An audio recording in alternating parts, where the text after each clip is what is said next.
Shalom Aleichem, amigos, una vez más nos encontramos en esta tarde de, ya entrando la noche de este día jueves, donde desde las 21 horas nos dedicamos por una hora a estudiar y examinar los días jueves ahora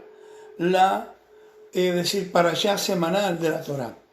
Digamos que los 5 libros de Moisés se leen y estudian en un ciclo de un año a través de una lectura por semana, una fracción de capítulos por semana, que dan nombre a esa semana incluso.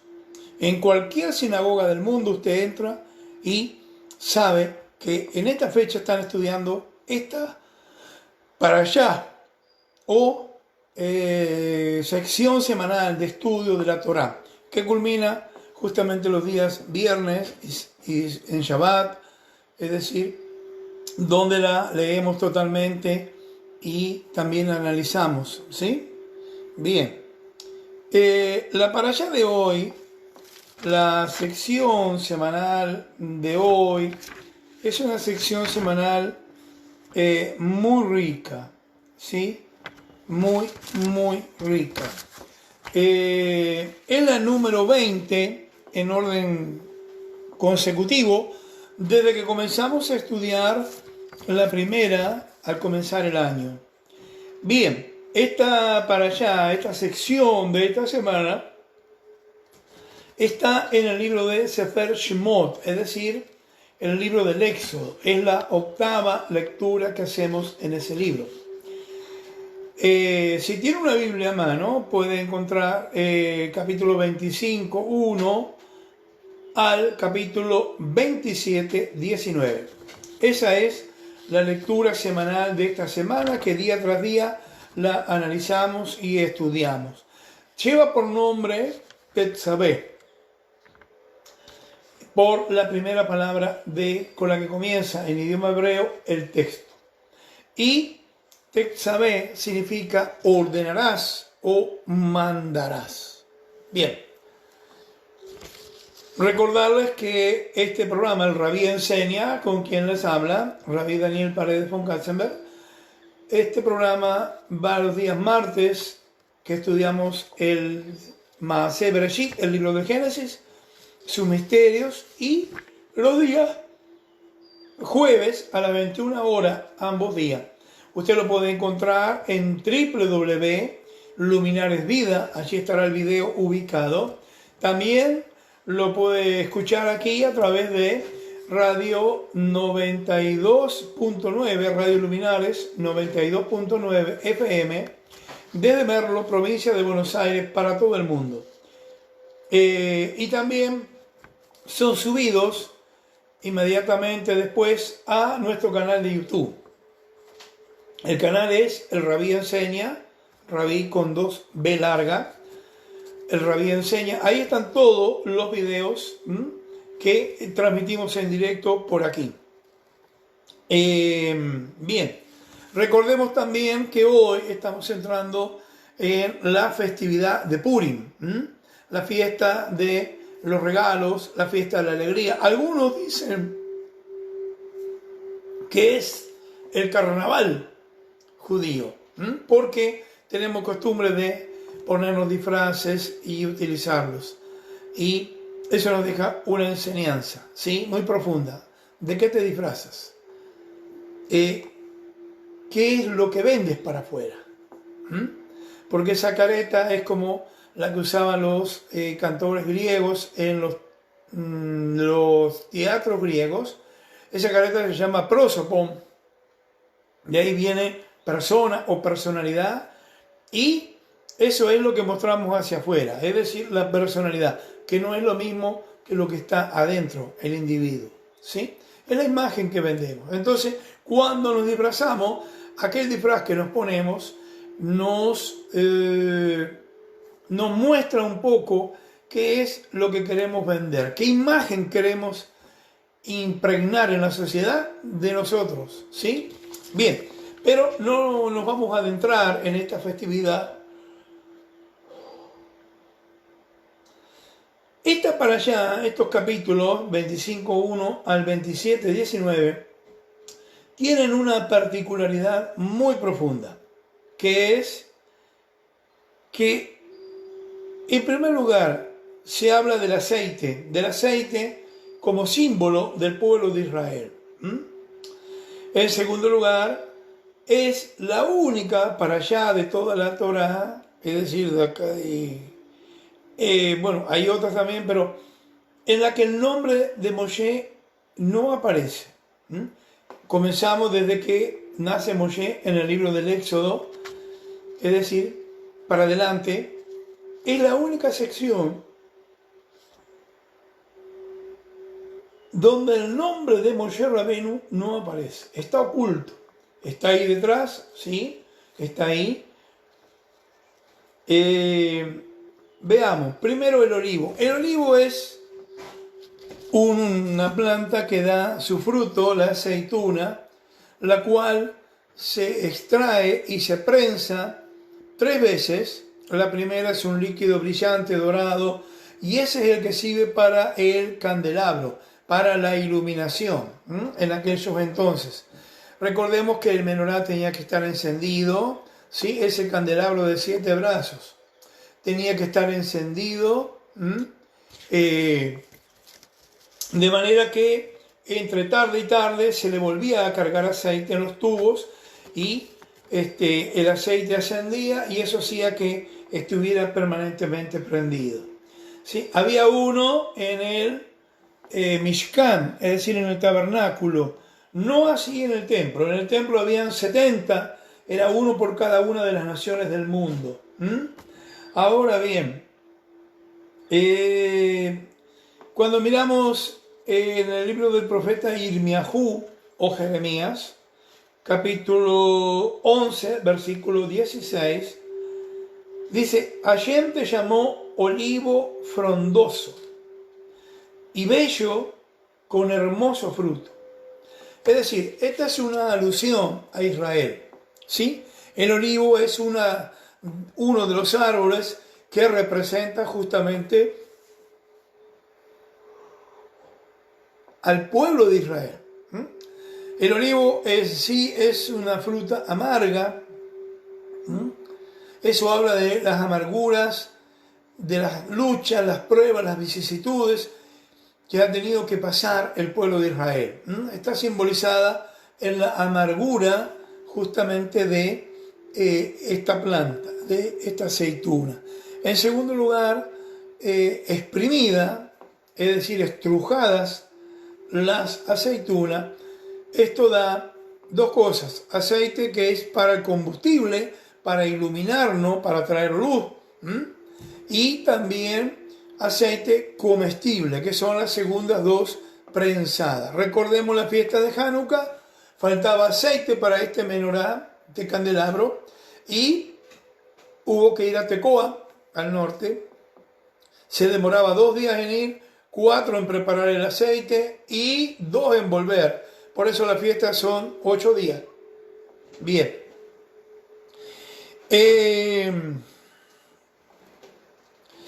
Entonces, lo primero que encontramos acá es que se ordena, se pide traer aceite. Dice: mandarás a los hijos de Israel traer aceite para el menorá.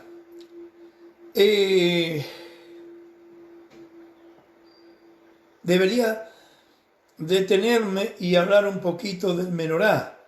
En realidad representa 7 libros de Moshe, 7 libros de Moshe que, es decir, hay 5 en la Torá, pero adentro de la Torá, en uno de ellos hay 2 versículos que son conocidos como un tratado. Bien.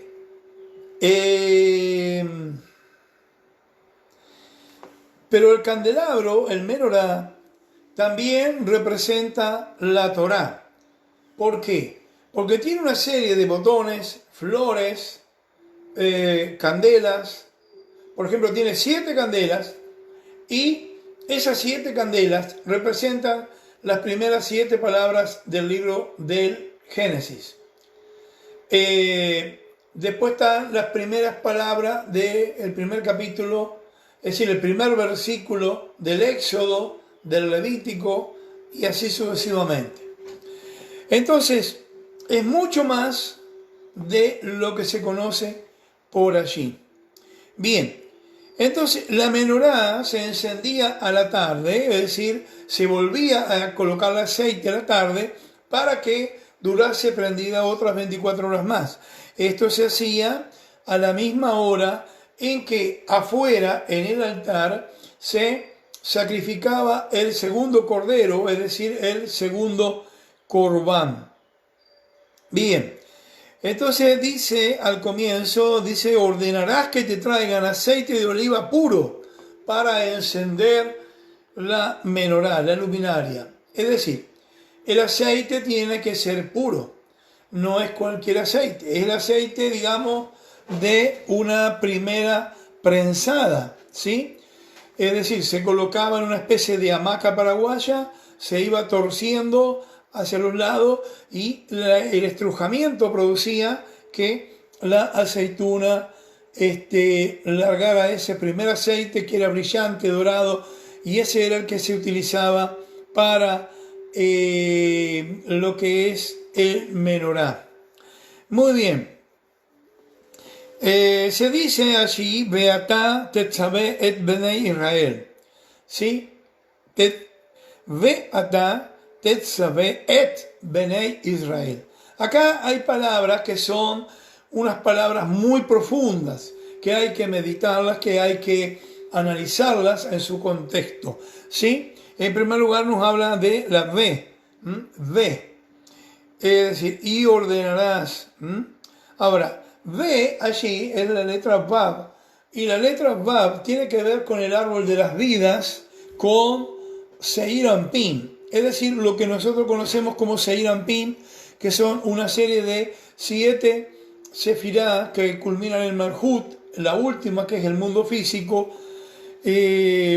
Ahora, Seir Anpin, esas 7, junto con Malhut, 7 sefirá del árbol de la vida, habla del mundo emocional, de 7 emociones que son dobles, que las encontramos en el Sefer HaYetzirah.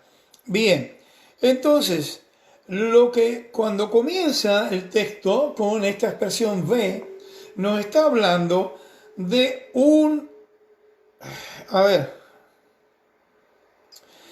es como una orden que se nos da de un reordenamiento de nuestro sistema emocional.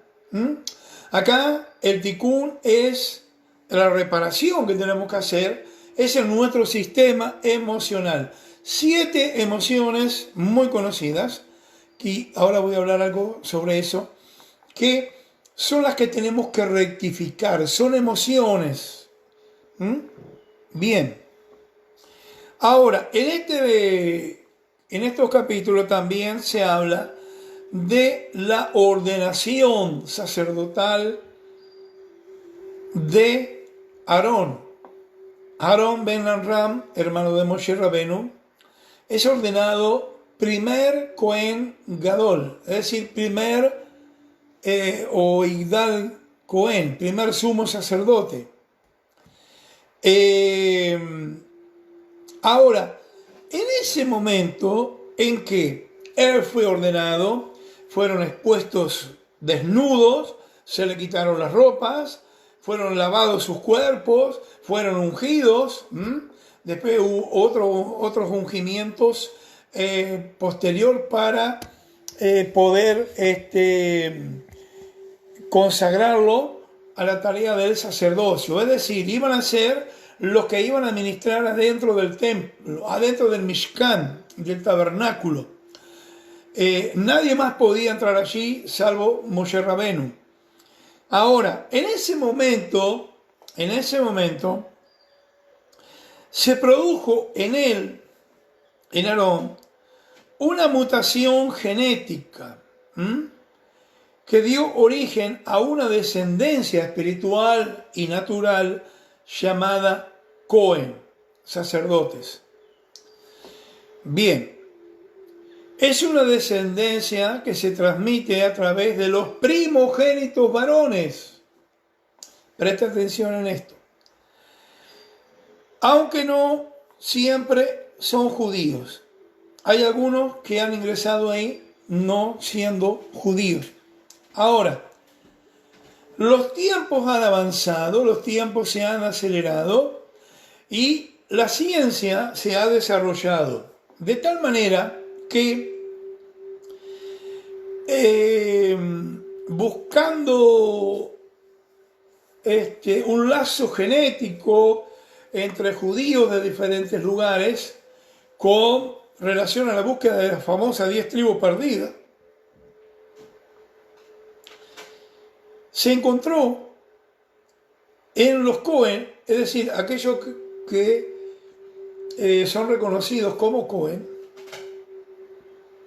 Algunos tienen su apellido. Recordemos que a partir de ahí hubo dos nombres, Cohen y Levi.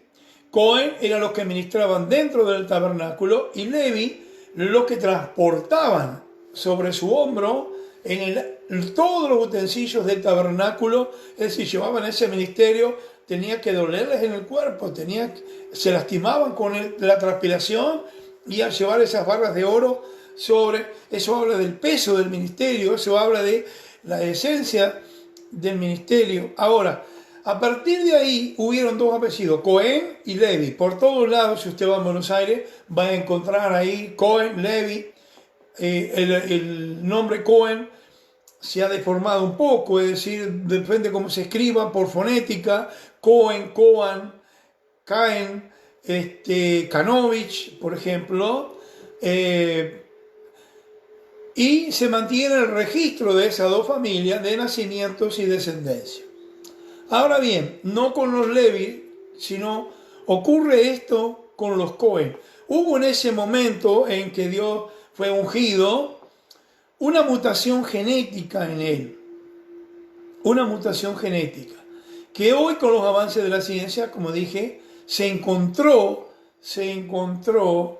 esa marca genética que solamente los tienen aquellos que son Cohen. Ya existe un instituto en Israel que se manda pedacitos de piel, cabellos, saliva, distintos tipos, y se hace un estudio de ADN y hay un gen dentro de ese ADN que está en un 99%. Nadie más dentro de Israel y fuera de Israel tiene ese gen en esa proporción. Apenas aparece en 1, 0, no alcanza 2 mayormente por ciento. El que es Cohen lo tiene en un 90 al 100%. Ahora, cada varón que nace, primogénito, y los demás también, reciben en esa espiral del ADN, en ese gen, como si fuera una pelotita, una bolita que es un cromosoma que muestra y se suma a lo que ya trae. Eso, contando 40 años por cada uno de esos, permite llegar a 3000 y tantos años atrás, que es cuando fue ungido Aarón ben Amram como primer Cohen de Israel, primer sumo sacerdote. Es decir, acá hay toda una descendencia marcada genéticamente. Es decir, que el Eterno, Akadosh Baruj Hu, cuando ve a estos Cohen, es decir, él en su sabiduría, en su esencia, él sabe perfectamente quién es Cohen y quién no. Interesante. Solamente los Cohen tienen esa marca. Es decir, hoy ya está registrada, se hace el estudio de ADN, se certifica.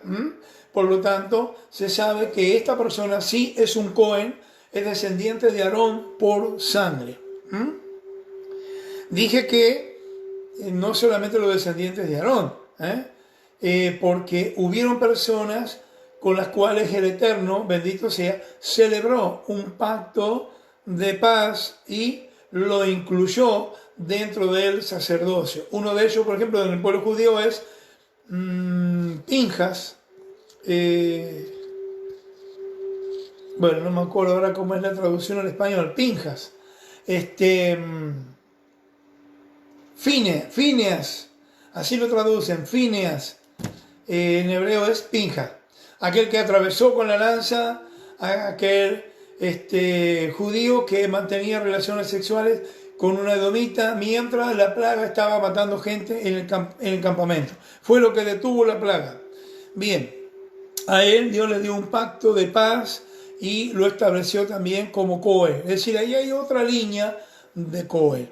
Bien, entonces, ese día que este hombre fue investido, hubo entonces, como decimos, una profunda transformación en él. Entonces, esto nos habla de la responsabilidad, es decir, por ahí se habla en el Nuevo Testamento, y algunos lo quieren ver así como sacerdocio a los ministerios. Ahí hay ministerio, no hay sacerdocio, no nos confundamos. Y esto lleva a otra, ¿cómo decirlo? Respuesta a una pregunta que muchos dicen. En el seminario se dice que Jesús es profeta, nunca profetizó nada. Segundo, por lo menos que se sepa. Segundo, que Jesús es sacerdote. Y tercero, que es rey. Nunca fue ungido como rey, que se sepa. Nunca ha habido en la historia de Israel un Jesús de Nazaret reconocido y ungido como rey. Tampoco se lo reconoció como profeta, porque las profecías, presuntas profecías que habría dado en Mateo 24, cuando esto se escribe en Mateo 24, ya el templo había sido destruido en el año 70, 30 años atrás, así que no es valor profético de nada. Nos queda la tercera pregunta. ¿Podría ser sacerdote? Se dice por allí que su madre era de las hijas de Aarón, quiere decir que la mamá era descendiente de Aarón, a Cohen, Aarón, el primer sumo sacerdote. Esto podría decir, pero ¿qué pasa? El sacerdocio no lo transmite la madre, igual que la monarquía en la tribu de Judá, la transmite el varón, el padre. Ahora, si él no tenía padre, no pudo nunca ser sacerdote. Es decir, ni siquiera pudo ministrar adentro del templo en el tiempo que le tocara por familia. Entonces, simplemente es un israelita, pero ninguna de esas tres funciones pueden ser corroboradas.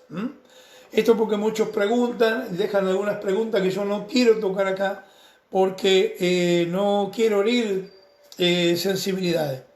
Bien, así se nos dice, Tetzaveh et Benei Israel. Acá, esa palabra ya la vimos en los primeros videos que están ahí en el Rabí Enseña. No se olviden en YouTube, suscríbase, toque la campanita, denle un me gusta, con eso nos está ayudando. Es una ayuda muy grande que nos da con eso. Ahora, la letra E y la letra T, es decir, para escribir la E, que son 3 puntos abajo, hay que colocar la letra Aleph, que es la primera, y la letra T es la última del abecedario hebreo, es decir, que ahí encierra las 22 letras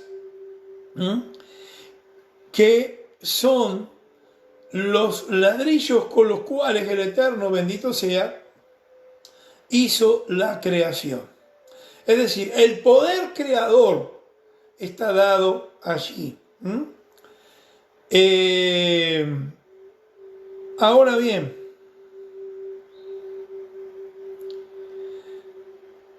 la semana pasada era Shabbat Zahor, es decir, sábado de recordación, porque recordamos allí en la Parashá Terumá la contribución, las ofrendas que nos permitían elevarnos espiritualmente.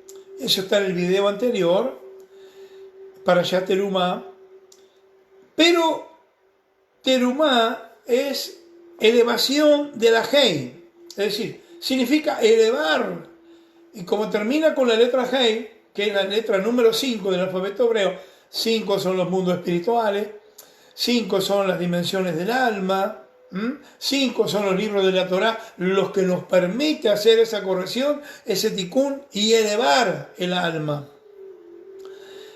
Recuerde que no es lo mismo religiosidad que espiritualidad. Acá estamos hablando de espiritualidad, no de religiosidad. Bien, ahora, hoy nos encontramos con que tenemos un templo destruido. El templo no está. Es decir, entonces no hay sumo sacerdote, no, aunque existe, no cumple funciones porque no hay templo. Ahora bien, ¿de qué se nos habla acá? Cuando se nos da el poder de las 22 letras al hacer este donativo de aceite.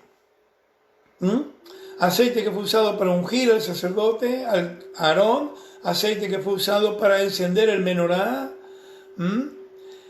Ahora, se nos da, en primer lugar, lo que dijimos anterior, ¿sí? Que ya hablamos. Es decir, es un reordenamiento del mundo espiritual. Y ahora, acá tenemos las 22 letras hebreas, que son las que nos permiten alcanzar el máximo conocimiento del Eterno, para de esa forma y de esa manera poder corregir en nuestras vidas, hacer corrección. ¿Qué es lo que vamos a hacer acá? Vamos a hacer una transformación de la conciencia, de lo individual, porque todos tienen que traer aceite, no era uno solo, todos, era para todos. Entonces, aquí salimos de la individualidad, del yo, del que los demás se arreglen como pueda. No, el pueblo de Israel debe aprender que es una comunidad, una Keilah. Es decir, después le nombramos con otras formas, pero decir comunidad es Keilah en hebreo.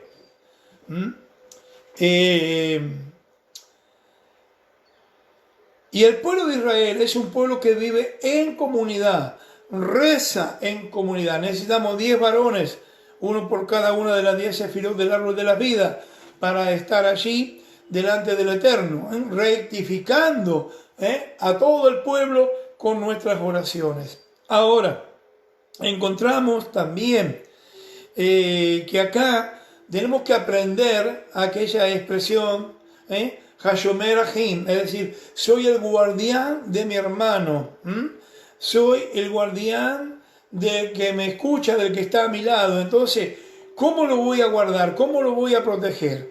Bueno, enseñándole Torah, enseñándole que guarde la Torah, ¿sí?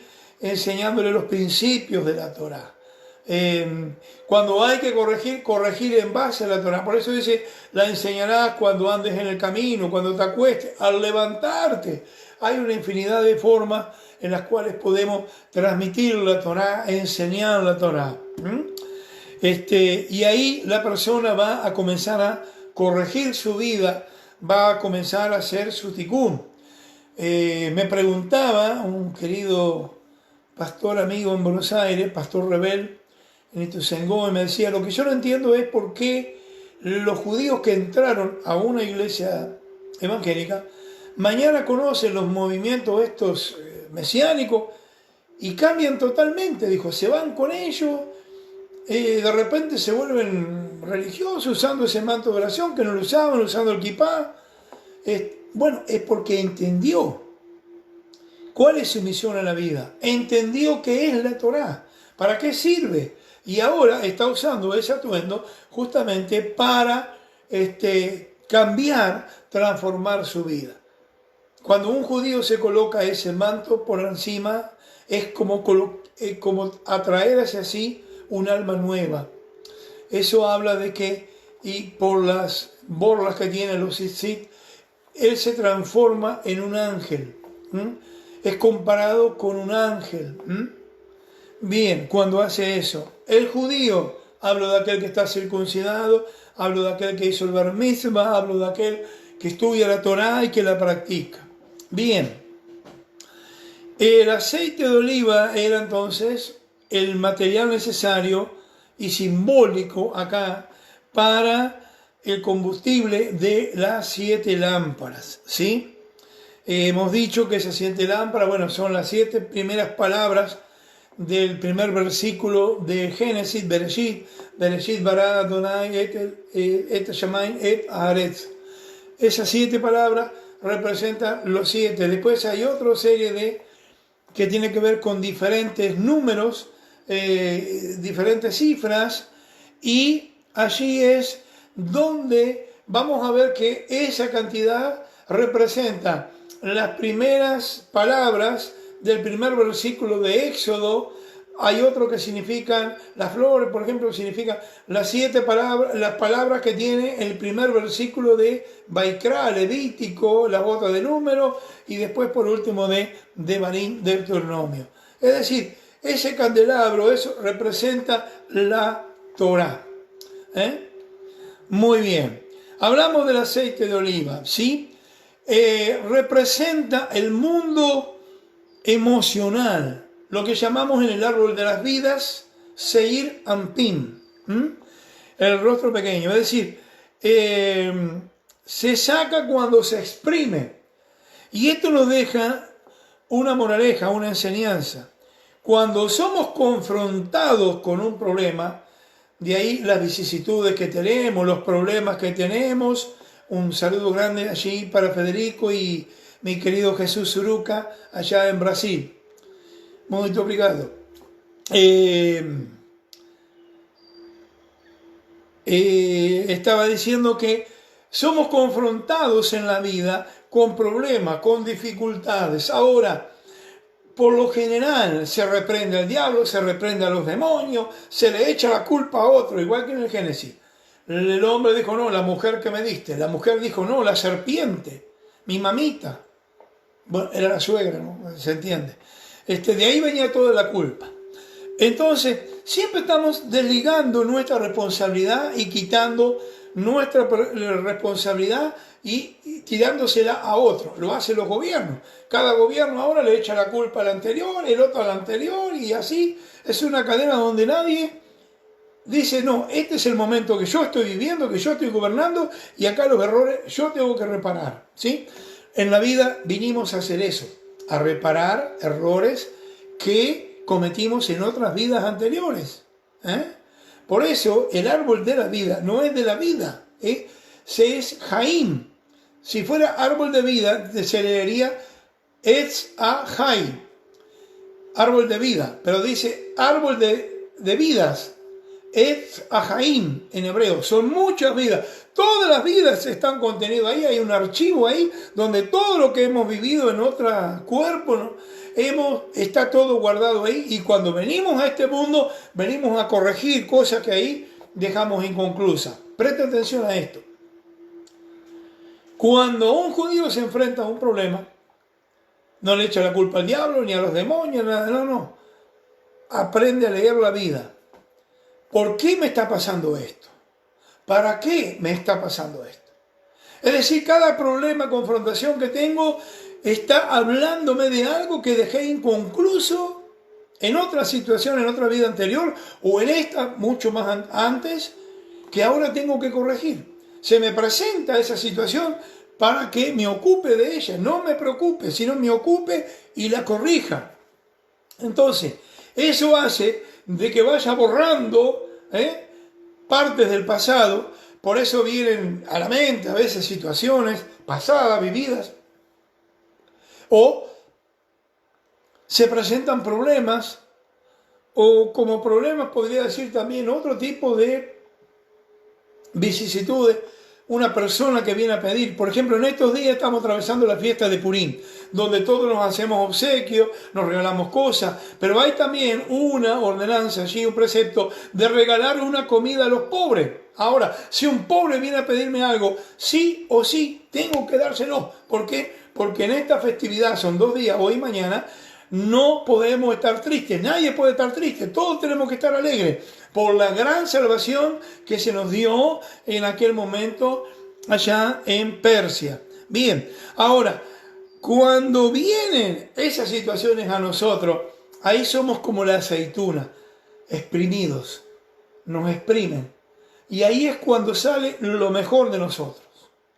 Ahí es cuando sale a relucir el mejor hombre interior, el mejor proyecto de lo que soy por dentro y de lo que puedo llegar a ser, es decir, mi mejor modelo de vida al que puedo llegar en los niveles de perfección, de integridad, ahí aparece. Cuando enfrento ese problema, cuando lo abordo y cuando trato de darle la solución. Por lo general se trata de rehusar, echarle la culpa al diablo, a los demonios, reprender a todo el mundo. No, acá hay que hacerse cargo que esto vino a mí como caminante, vino este problema porque yo produje una causa que ahora me trajo un efecto. Bien, avancemos. Dice el Zohar, esto es hermoso, ahora voy a hablar un poquito de esto, ya me queda 20 minutos. Bueno, el Zohar tiene un libro sagrado nuestro que lo escribe Rabbi Shimon Bar Yochai allá por el año 200, 250. Mandaron la 10ª columna de la Legión Romana a destruir ese libro y hasta que se escondió, se guardó, hasta que después aparece publicado por el 1400 por Moshe de León en España. Bien, allí nuestro querido Rabí Shimon Bar Yochai, de bendita memoria, dice: prescinde, es decir, deslígate, apártate del hombre en cuya nariz solo hay aliento. Solo hay aliento. ¿Por qué motivo? Porque acá en esta sección es cuando se nombra a los sacerdotes. Un sacerdote es aquel que está entre medio de Dios y la humanidad, llamado para presentar sacrificios y muchas cosas más. Hay una bendición en Números capítulo 6, que es la bendición de los Cohen. Bueno, que Dios te bendiga y te guarde. Esa solamente la pueden decir uno que es Cohen. Quien quiera que la diga, que la repita. Hay algunas cosas que hay que hacer allí, que si no sabe hacerla, simplemente recitó algo, pero no produjo ninguna bendición. Me encontré una vez con un payaso que andaba cantando esta melodía, esta bendición, y le dije, bueno, ponga el nombre de Dios, porque no terminó. Encima lo hizo mal. Quería que yo le aprobara lo que estaba haciendo. Eso para sacarle dinero a la gente.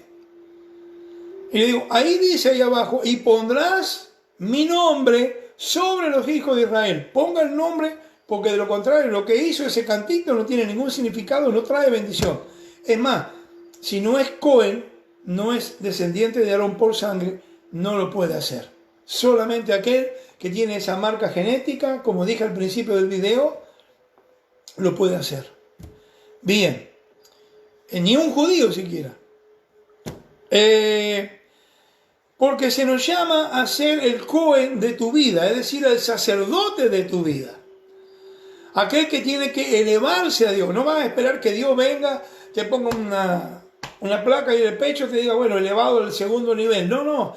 Tú, a través del estudio de la Torá, de la incorporación de ese conocimiento que va a traer luz a tu vida y que te va a permitir crecer, ver las cosas de otra forma, de otra manera, es cuando te vas elevando. Para eso fue dada la Torá, ¿sí?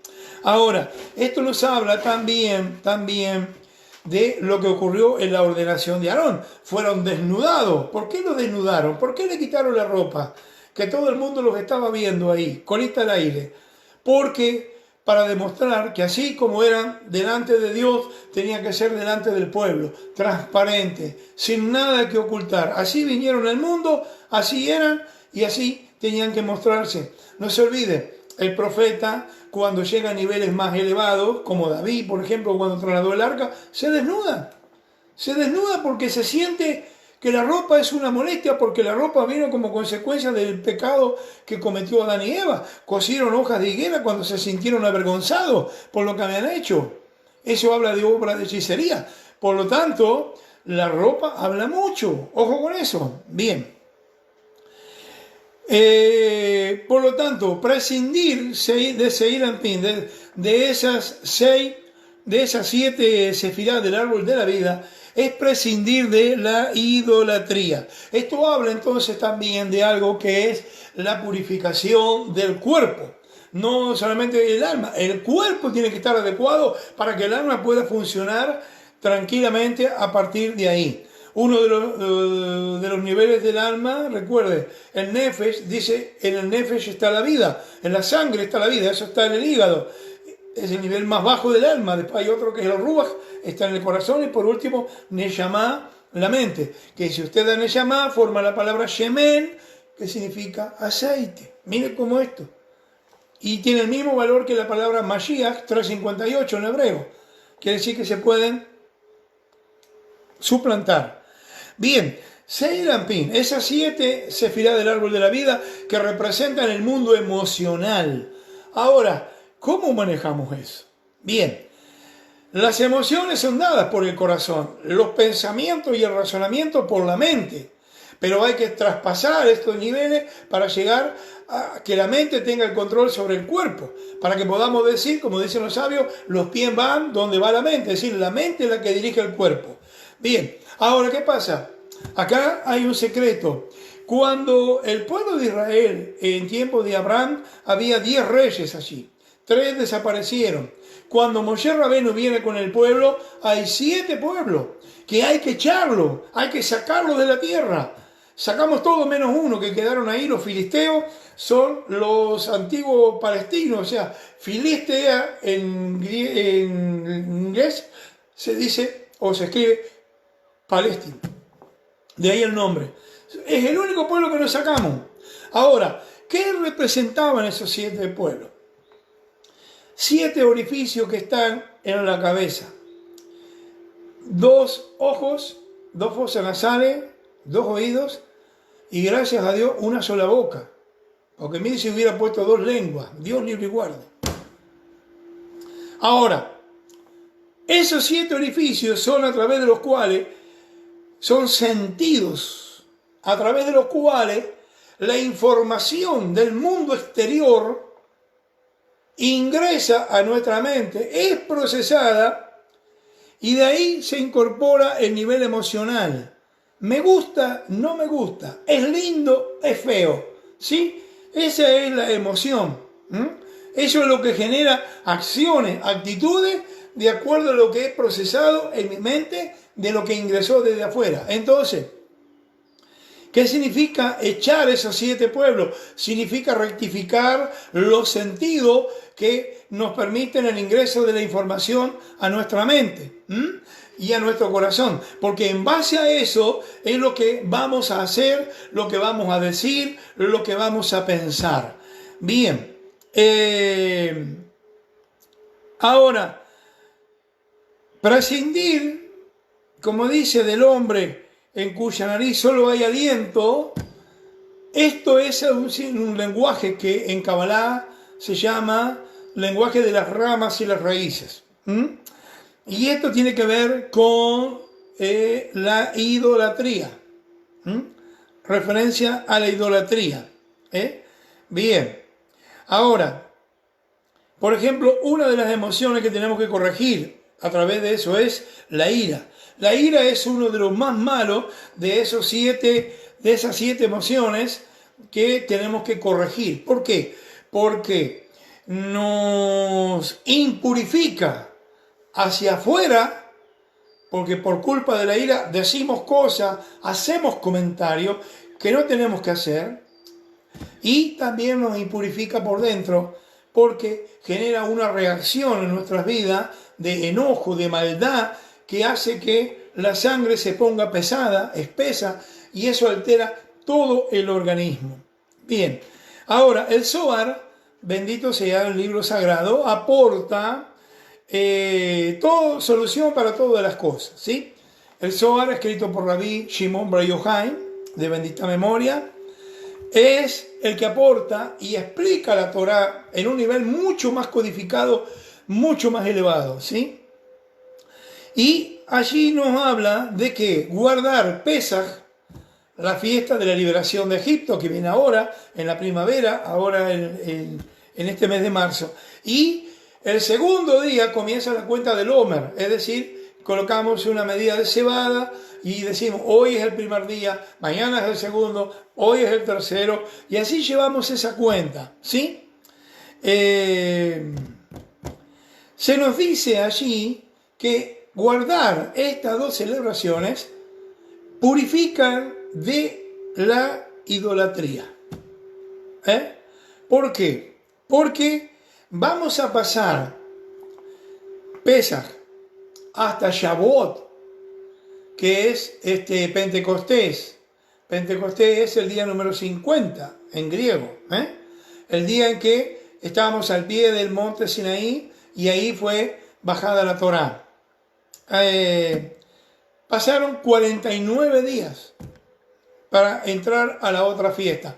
49 años son lo que llevó la construcción del primer templo. Ahora, esos 49 días son una escalera ascendente, porque encontramos que hay 50 grados de elevación espiritual hacia arriba y 50 hacia abajo. Cuando el pueblo de Israel estaba en Egipto, faltaban 2 para que llegara al máximo de lo negativo y se disolviera el pueblo de Israel, se perdiera. Ahora, el Eterno, bendito sea, le dio 2 cosas que hacer. Primero, el calendario, crear un calendario. A partir de este mes, 7º mes, será el primer día de los meses del año. Bueno, ahí comienza en el mes de Nisan. Nisan contiene la palabra Nes, que significa milagros, y comienzan los milagros que son las plagas de Egipto, la liberación, todo el cruce del Mar Rojo. Y ahí comienza el calendario religioso. Ahora, la segunda fue poner aquel corderito, guardarlo allí, recuerda la figura del pastor con el corderito en los brazos, porque no podía estar quebrado, no podía tener rajuño, tenía que ser impecable, porque ese era el Dios de los egipcios. Ahora, por eso se dijo, no lo cocinen, no lo hiervan en el agua, no lo hagan de ninguna otra forma, tienen que comerlo asado. Al hacerlo asado, 600.000 judíos, se puede imaginar el olor que invadía todo Egipto, y ahí se están comiendo a nuestro Dios. Increíble. Bueno, después vino la Iglesia Católica y lo hizo galleta al pobre Dios. Entonces, estos 49 días son 49 grados de elevación, ascensión espiritual, donde cada día vamos a estar bombardeados por un nivel emocional, digamos, que está afinando nuestras almas, estamos corrigiendo nuestras almas. Para eso hay un libro que tiene 6 capítulos, se lo estudia en estos 49 días, que es el Pirkei Avot, Tratado de los Padres. Bueno, está en el Tratado Sanedrín del Talmud, pero es un libro que se consigue por ahí aparte solo, en el cual son frases de sabiduría de nuestros sabios, ¿sí? Los cuales nos ayudan en la elevación espiritual durante estos 49 días a partir del primer día de la fiesta de Pesaj o de Pascua. Bien, así nos vamos afinando, así nos vamos mejorando. ¿Cuánto tiempo me queda? 10 minutos. Bien. Cuando Moshe baja de Har Sinaí, el monte Sinaí, viene con las 2 tablas de la ley, o 2 tablets, como dicen algunos hoy. Allí estaban escritas palabras, los que llaman mandamientos, que no son mandamientos, son preceptos, o misbot. Misbot viene de una raíz que significa unir, conectar. Es decir, que cuando hago algo que está ahí, estoy conectándome con la divinidad. Bien. El dedo de, por decir así, Akadosh Baruj Hu había escrito esas letras y con zafiro azul estaban ahí escritas. Cuando baja Moshe, 8 horas antes había mandado hacer un becerro de oro, el Egel. Ahora, el pecado del Egel no es solamente la idolatría de haber hecho ese becerro. No. Es que sabían cómo darle vida y obligaron a Aarón a confesar un nombre de Dios, que es mediante el cual le dio vida a ese becerro. Ese becerro era algo vivo, hablaba. Entonces, cuando Moshe ve eso, ocurrieron dos cosas. Primero, las letras que traían en las tablas se fueron, salieron y se fueron hacia arriba. Esas eran las Lujot Arrajén, es decir, las tablas de misericordia, porque el mundo iba a ser corregido en base a esos 10 misbot o preceptos, pero desde el punto de vista de la misericordia. Moshe se enojó, rompió aquellas tablas. Bueno, después todos sabemos la historia. La intercesión de Moshe, la tierra que se los traga a los otros, pero tiene que subir y le he dado una segunda tabla que son para la corrección del mundo. Por eso hay una discusión entre si un judío, bueno, tiene que guardar la Torá, lógico, es el pacto de Dios con él, pero si un gentil también está obligado a guardar la Torá. Esto ya se suscitó hace 2000 años. Ahora, el tema es que dicen unos que la Torá fue dada para nosotros los judíos. Cuando un gentil la estudia nos está robando. Por el otro lado, hay otro comentario que dice que fue dada en el camino a Israel, en el monte Sinaí, no dentro del Estado de Israel, de donde sería la tierra prometida. ¿Por qué? Porque sería justamente para todo el mundo. Y de hecho, los llamados 10 mandamientos son la base moral, ética de la constitución de casi todos los países democráticos del mundo. No robarás, no adulterarás, no esto, no el otro, no aquello. ¿Sí? Forma la plataforma de la base ética y moral de todas las cartas constitutivas de las naciones del mundo. Bien, ahora vamos a ver algo acá. En esta sección, esta es la octava lectura o semana en que estamos estudiando el Éxodo, el Sefer Shemot, el libro de los nombres. Y acá encontramos en esta sección, Tetzabé, capítulo 25, 1 al 27, 19, que no aparece el nombre de Moshe, no se lo nombra para nada. Está ahí, interactúa, pero no se lo nombra, está oculto. Bien, en el año 200 de esta era común, surge en la Galilea la vida de Rabbi Shimon Bar Yochai. Rabbi Shimon Bar Yochai se va a esconder en una cueva de los romanos por 13 años con su hijo y otros, en total 10 alumnos.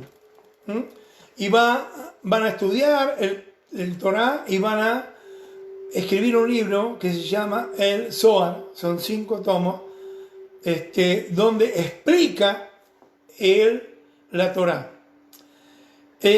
A partir de ahí, bueno, nosotros vemos una codificación que después viene otra persona, Rabbi Isaac Luria, en el 1500 de bendita memoria, que toma ese libro y lo vuelve a explicar. Esto es debido a que en el judaísmo se acepta lo que es la doctrina de la reencarnación. El alma vuelve en distintos tiempos en otro cuerpo, es decir, acá en Rabbi Shimon Bar Yochai lo que vuelve es el alma de Moshe para tomar aquello que había perdido, es decir, volver a recuperar el conocimiento de aquellas letras que se fueron cuando dio el pecado del becerro de oro. Entonces ahora, aquello que está oculto de nosotros, que no nos fue dado, fue recuperado por él y fue puesto por escrito en ese libro del Zohar. Ahora, sabemos, los estudiantes de Kabbalah, el sistema más elevado de la Torá, que la luz oculta es siempre 100 veces más poderosa que la luz revelada. Es decir, en lo que está oculto, guardado, por ahí Mario Sabán, mi querido amigo, dice lo que está oculto o secreto. Ahora, no porque esté lejos, es porque está ahí adelante de nosotros, pero no lo podemos ver. Necesitamos esa luz. Bien, la luz que viene que nos es dada en estas festividades, que son portales energéticos, nos ilumina y nos trae una fuente de conocimiento que nos permite entender ahora. Pero han venido personas en la vida a lo largo de la historia que han tomado aquello que se escribió ahí, lo volvieron a explicar, a aclarar, y después vino otro, y así, pero es la misma alma. Entonces, el nombre de Moshe Rabbeinu no aparece. Significa que toda la potencia del alma de Moshe nos llega como luz oculta cuando estudiamos esta sección, y está presta a brindarnos su energía y está dispuesta para llegar a nosotros. Los últimos segundos que me quedan, bien, quiero decirle que todos estos videos, si lo agarró empezado o algo, está en el YouTube, en el canal El Rabí Enseña. En unos media hora ya estará subido ahí, gracias a los esfuerzos de Radio Luminares 92.9 desde Merlo, provincia de Buenos Aires, para todo el mundo. También en Luminares Vida, ahí podrá encontrar este video y los otros anteriores. Y como les dije, si entra en YouTube, suscríbase al canal, toque la campanita y ponga me gusta, que con eso nos está ayudando. No pedimos dinero, no pedimos euros, dólares, nada, no pedimos pacto, no pedimos ofrenda, de nada. Simplemente con eso nos está ayudando. Y si es de bendición, bueno, ahí dice compartir. Bueno, descárguelo a su Facebook y póngale compartir de vuelta y expanda la luz y el conocimiento de la Torá. Esta es la sesión que termina este día sábado y concluimos con esta semana. No se olvide, hoy es fiesta de Purim, la fiesta de la reina Esther. Posiblemente haga un video más tarde con relación a esto, que también voy a subir ahí al Rabí Enseña. Lo podrá ver finalizado y lo podrá encontrar allí. Todo el material ahí lo puede descargar y puede analizarlo, estudiarlo. Cualquier consulta a través de mi Facebook, Gualberto Daniel Paredes. Y este ha sido el programa El Rabí Enseña de este día de hoy. Un saludo, un abrazo para todos y mis cariños y mi bendición.